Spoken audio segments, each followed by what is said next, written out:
Assalamualaikum warahmatullahi wabarakatuh. Salam sejahtera bagi kita semua. Salam, Om Swastiastu, Namo Buddhaya, salam kebajikan. Sebelumnya bertemu lagi dengan saya, Muhammad Zainur Rahman, yang kerap dipanggil Zainur.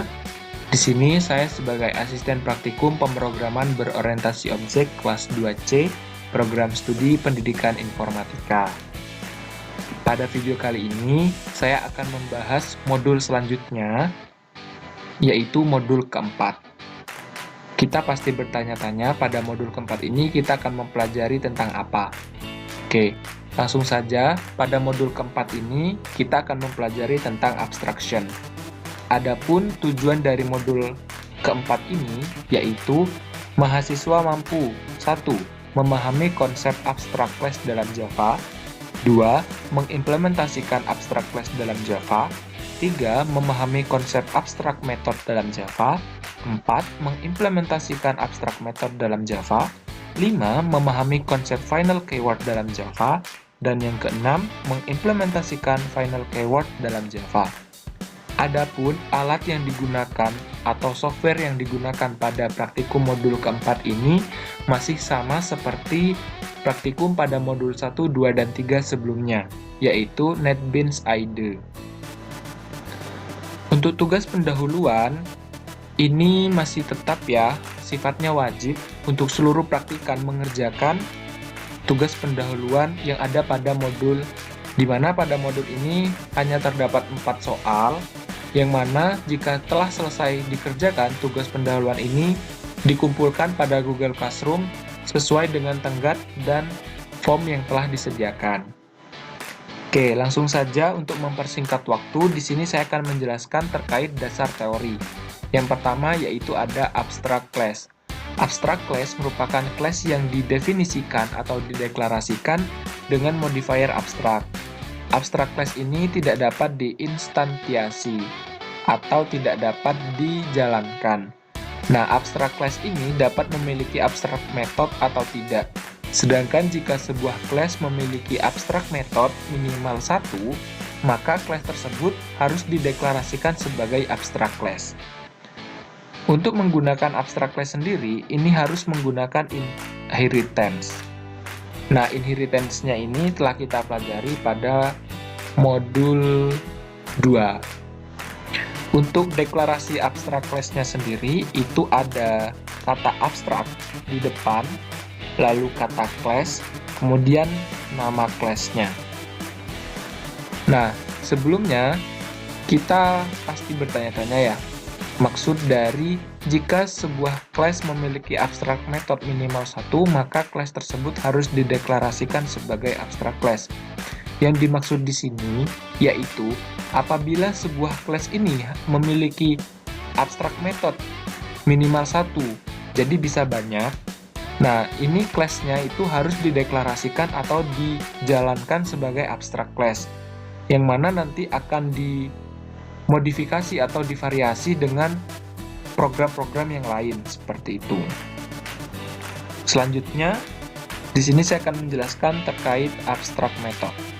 Abstract method merupakan metode yang tidak memiliki body method, yang digunakan jika pengguna menginginkan untuk membuat class yang memiliki metode tertentu.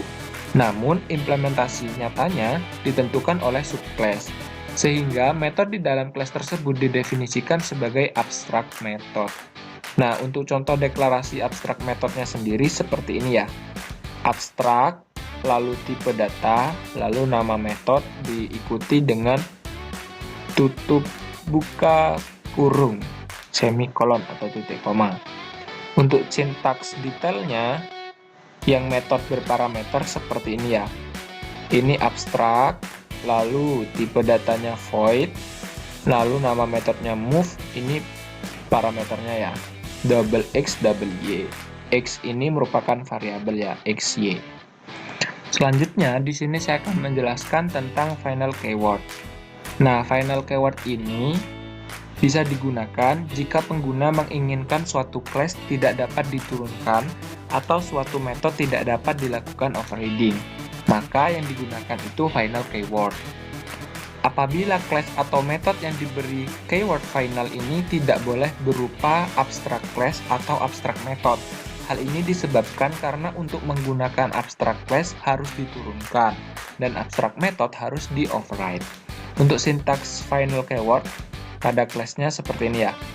Access modifier, kemudian final, lalu nama class. Sedangkan untuk sintaks final keyword pada method ini sedikit lebih banyak, yaitu ada access modifier, lalu kata final, diikuti dengan tipe data, nama metode, dan body metodenya. Seperti itu. Selanjutnya itu prosedur pelaksanaan. Prosedur pelaksanaan pada praktikum modul keempat ini, mahasiswa mencoba latihan yang ada pada modul. Kemudian mahasiswa menganalisis dari program pada latihan yang dijalankan. Yang ketiga, mahasiswa mengerjakan tugas yang diberikan. Lalu yang keempat, mahasiswa membuat laporan dari tugas yang telah dikerjakan. Yang terakhir, mahasiswa mendemonstrasikan tugas program yang telah dikerjakan. Selanjutnya kita lanjut di bagian latihan. Di sini pada modul keempat ada 2 latihan. Yang pertama, latihan untuk abstract class tidak dapat diinstansiasi atau tidak dapat dijalankan. Pada latihan pertama ini itu ada class dengan nama orang, kemudian ada 3 atribut, yaitu private string nama, double tinggi, double berat, dan di sini ada metode public orang yang berparameter dengan parameternya itu nama dari atributnya. Kemudian this, lalu di sini ada metode public string to string, return nama, tinggi, dan berat. Kemudian ada public class latihan 2 PSVM, lalu ada objek, namun diberi komentar tidak dapat diinstansiasi. Nah, nanti kalau dijalankan seperti ini. Oke, kita langsung implementasikan atau praktekkan ke NetBeans. Di sini saya sudah mengetikkan ya, abstract class, orang, private string nama, double tinggi, double berat, lalu public orang ini merupakan atribut yang ada dalam kurung ini atribut ya, saya blok ini merupakan atribut. Lalu ini merupakan pemanggilan atributnya jika nanti program dijalankan. Dis berat, dis tinggi, dis nama. Lalu di sini ada metode string to string dengan return untuk memanggil dari ketiga atribut tadi, yaitu nama, tinggi, berat, seperti itu. Lalu ada public class, ada PSVM atau main method atau main class, lalu ada sebuah objek. Nah, di sini objeknya tidak bisa diinstansiasi atau tidak bisa dijalankan. Mengapa? Karena di sini variabel orang ini tidak bisa digunakan atau tidak ada temannya, seperti itu. Jadi kalau ada codingan yang bergaris bawah abu-abu itu berarti dia tidak bisa dijalankan. Oke, kita run. Apakah sama seperti yang ada pada modul hasil outputannya?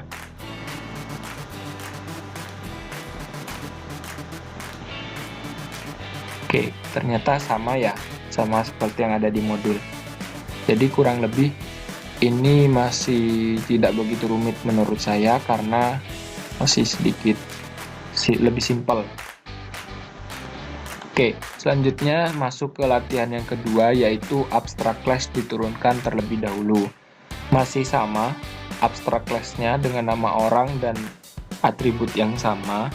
Hanya saja di sini ada kelas tambahan, yaitu kelas mahasiswa, di mana kelas mahasiswa ini menurunkan sifat dari kelas orang tadi yang memiliki 3 atribut ini, di mana pada kelas mahasiswa sendiri itu ada 3 atribut yang bersifat private. Di sini public mahasiswanya ada atributnya gabungan dari atribut yang ada di kelas orang dan kelas mahasiswa. Kenapa gabungan, Kak? Karena di sini kelas mahasiswa ini kan kelas induk ya. Kelas orang maksud saya. Kelas orang ini kan kelas induk, jadi harus ada di parameter metode yang dimiliki oleh kelas anaknya. Nah, di sini juga ada tambahan kata super untuk sebagai apa ya? Bisa dikatakan sebagai identitas atau pengenal bahwa atribut ini merupakan atribut dari induknya, seperti itu. Lalu seperti biasa ada this, name, unif asal, dan nilai. Kemudian di sini ada public string to string juga. Kemudian return yang fungsinya untuk dipanggil. Namun di sini pemanggilannya agak sedikit berbeda ya dari pemanggilan pada kelas orang. Kalau kelas orang di sini dia hanya memanggil sesuai dengan atributnya. Namun pada kelas mahasiswa ini dia memanggil atribut yang ada di induk dan atribut yang ada pada kelas itu sendiri. Nah, untuk mempersingkat codingannya itu bisa cukup dituliskan dengan super dot toString. toString ini sebagai apa ya? Identik seperti itu. Lalu diikuti dengan atribut dari kelas itu sendiri. Ada name, unif asal, dan nilai. Kemudian ada public class, main class, lalu objeknya. Nah, nanti outputan, sebelum masuk ke outputan, nah di sini ada sedikit tambahan codingan atau perintah yaitu mhs1 toString. Nah, yang dimaksud mhs1 toString ini, di sini nama objeknya mhs1. Jadi nanti akan memunculkan semua identitas yang ada di sini dengan tambahan yang ada di return di masing-masing class. Jadi kurang lebih seperti ini untuk hasil runningnya. Oke, kita langsung masuk ke NetBeans. Latihan 2. Oke. Di sini sama ya seperti tadi ya. Ini metode yang berparameter, ini metode yang tidak berparameter.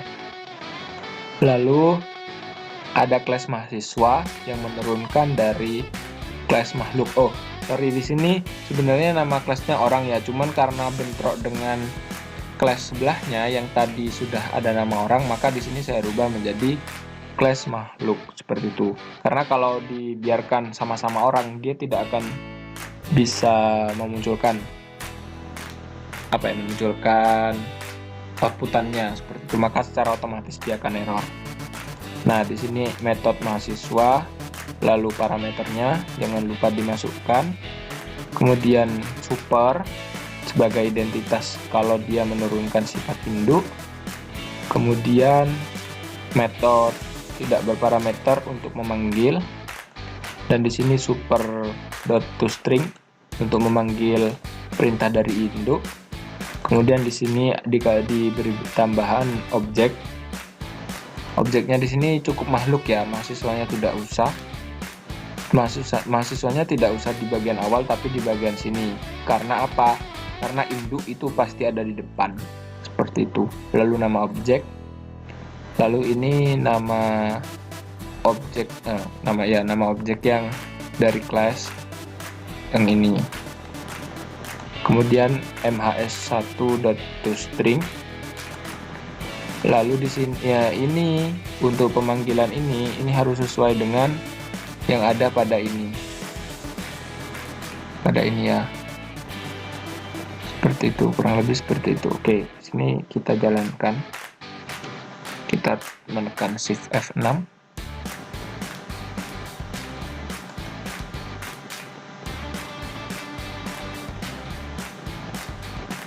Nah, kurang lebih seperti ini ya outputannya. Jadi sama seperti yang ada pada modul, ada nama, tinggi, berat, name, unif asal, nilai. Nah, seperti itu. Oke, ini sudah selesai dijalankan. Jadi kurang lebih seperti itu ya teman-teman. Dalam mengoding tidak perlu kalian tergesa-gesa. Jadi kalau kalian kopas cukup diteliti kembali untuk dicek apakah sudah sama seperti yang kita kopas atau belum. Namun jika teman-teman mau membuat sendiri, maka diperlukan sebuah gambaran yang bisa dikatakan nggak boleh ngasal seperti itu. Oke, selanjutnya di sini kita masuk. Oh, ternyata udah ditugas ya.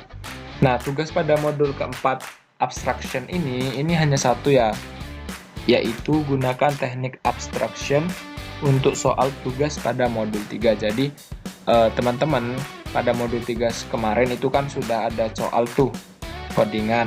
Nah, itu teman-teman terapkan abstraction pada codingan tersebut. Nah, untuk referensinya ini seperti ini ya.